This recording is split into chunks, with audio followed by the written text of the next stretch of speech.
Halo, apa kabar? Saya berharap Allah menyertai kita. Amin. Mari kita membuka firman hari ini terambil dari 1 Samuel pasal yang ke-26. Ayat yang pertama sampai dengan ayat yang ke-25. Judul di sini adalah untuk kedua kalinya Daud membiarkan Saul hidup. Mari kita membaca bersama. Ayat pertama. Ayat pertama. Datanglah orang Zif kepada Saul di Gibea serta berkata, Daud menyembunyikan diri di bukit Hakila di padang belantara. Lalu berkemaslah Saul dan turun ke padang gurun Zif dengan 3.000 orang yang terpilih dari orang Israel untuk mencari Daud di padang gurun Zif. Berkemahlah Saul di bukit Hakila yang di tepi jalan di padang gurun. Ketika diketahui Daud bahwa Saul datang mengikuti dia ke padang gurun, disuruhnyalah pengintai-pengintai. Maka diketahuinyalah bahwa Saul benar-benar datang. Berkemaslah Daud lalu sampai ke tempat Saul berkemah. Waktu Daud melihat tempat Saul berbaring dengan Abner bin Ner, panglima tentaranya, Saul berbaring di tengah-tengah perkemahan, sedang rakyat berkemah sekelilingnya. Berbicaralah Daud kepada Ahimelek, orang Het itu, dan kepada Abisai, anak Zeruya, saudara Yoab. Katanya, siapa turun bersama-sama dengan aku kepada Saul ke tempat perkemahan itu? Jawab Abisai, aku turun bersama-sama dengan engkau. Ayat ke-7.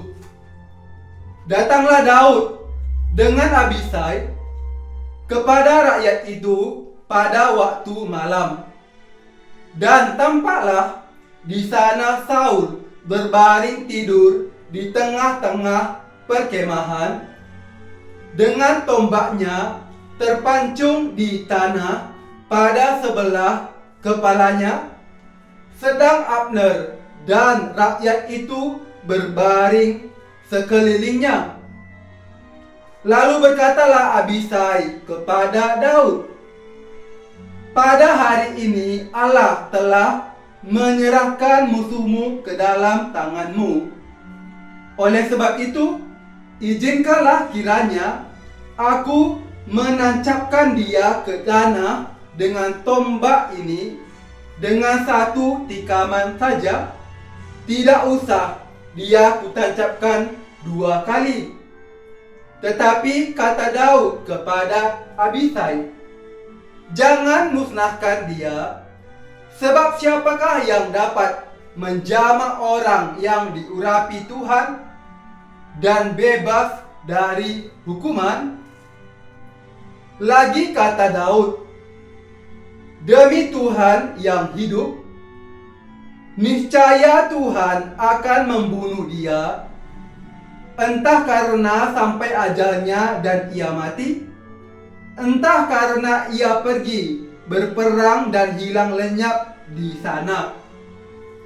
Kiranya Tuhan menjauhkan daripadaku untuk menjamah orang yang diurapi Tuhan.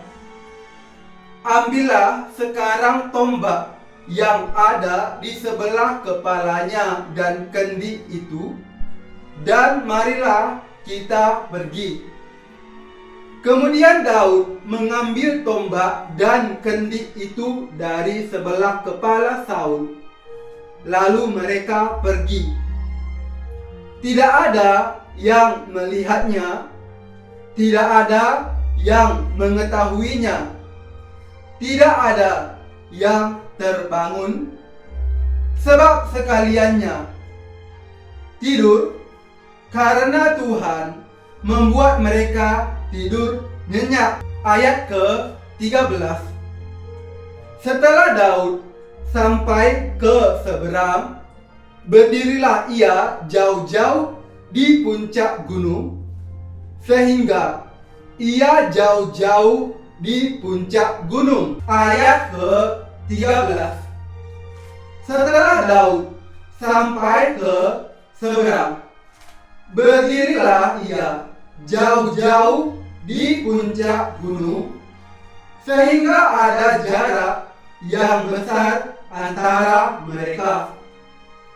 Dan berserulah Daud kepada tentara itu dan kepada Abner bin Ner, katanya, "Tidakkah engkau menjawab, Abner?"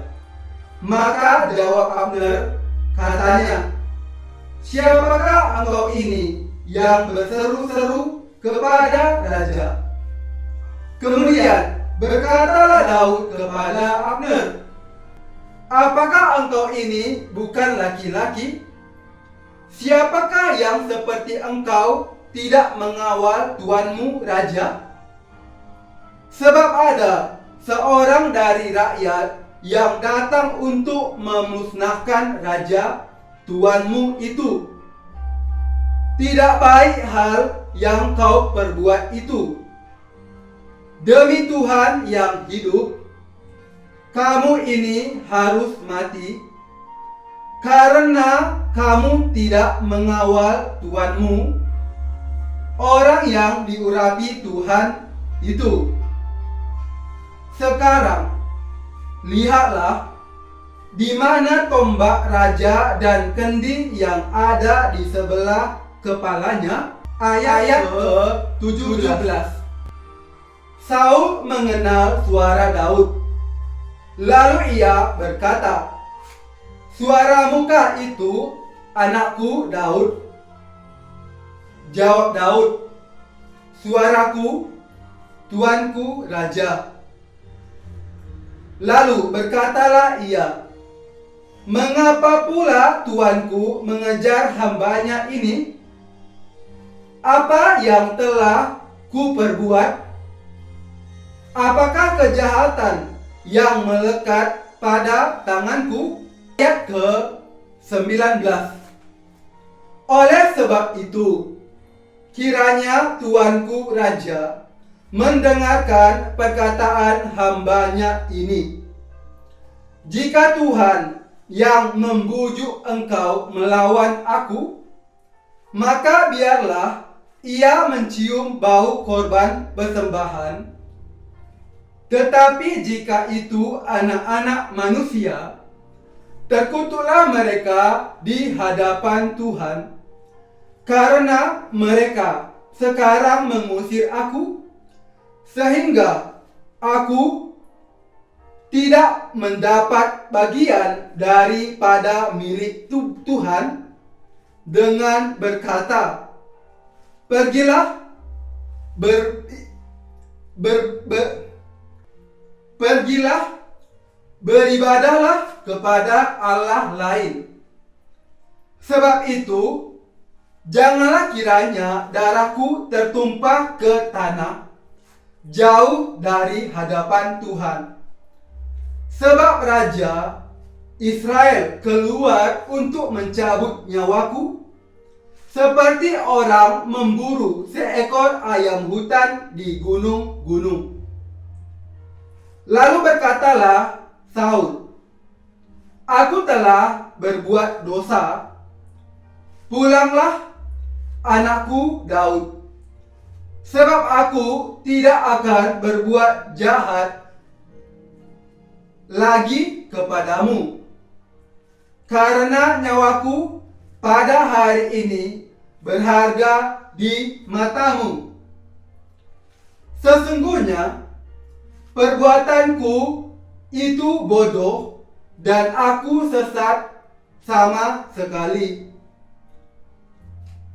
Tetapi Daud menjawab, "Inilah tombak itu, ya Tuanku Raja. Baiklah sekarang salah seorang dari orang-orangmu menyeberang untuk mengambilnya.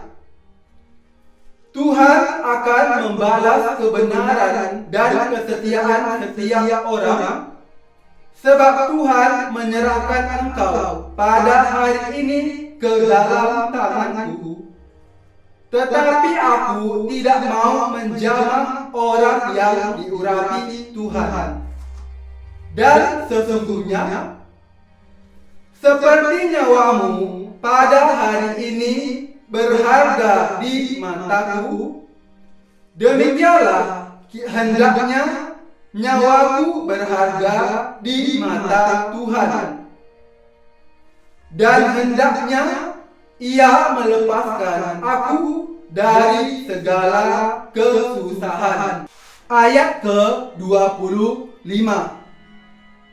Lalu berkatalah Saul kepada Daud, "Diberkatilah kiranya engkau, anakku Daud.